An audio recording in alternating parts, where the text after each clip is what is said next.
All right, Coach. So you guys are getting ready to hit the Reading. Anything specific you guys are focusing on in practice this week?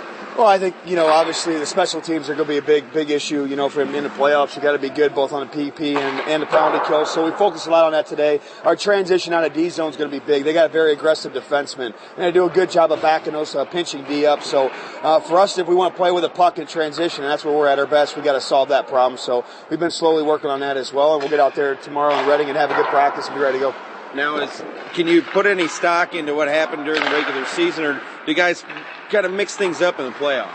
Yeah, I think, there's a familiarity there from the 4 games. They're playing a lot of the same type of systems that they were when we played them, and I'm familiar with that. So, but then again, they're familiar with the way we play. We haven't really changed much either. So, I think the first game's always a filling out process. It's a bit of a chess match, and I think, as guys get in, they get involved. They got some different personnel that we had on their side. They haven't seen Meisner or Summer Hayes, so we've seen both their goalies, Anderson and Gill. So I think it's all about a filling out process. Yeah, I mean, you can work that to your advantage, that it's almost like a completely different team from when you guys played them. Yeah, they got some better players in since the last time we've seen them, too, though. They got more of their contracted guys in. Josh Britton, a player that the fans are familiar with that we had here last year, that was on an Anaheim deal, is there, and he's doing really well. And then they got Sean Wiles, also a contracted player, who's a very, very dynamic player. So they have a lot of depth up front, and they got some good leadership, starting with Ethan Cox and Yannick Tifu, and Bryant Molly's done a great job there that the fans are familiar with. So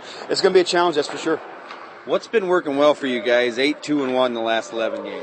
Well, just our commitment to get better. I think, we've really cleaned up a lot of areas of our game, and guys have been buying in more steadily with, not playing so much individual hockey, using their line mates more, trusting each other more, trusting the systems. And, when that happens, the sum is greater than the individual. So, we've been just playing better hockey overall over the last really 2 months, and it's starting to show.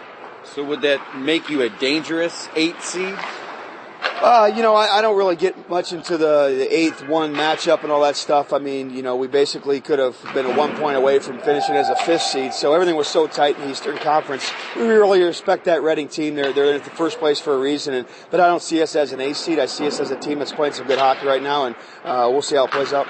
So would you say you guys are playing your best hockey right now? Absolutely.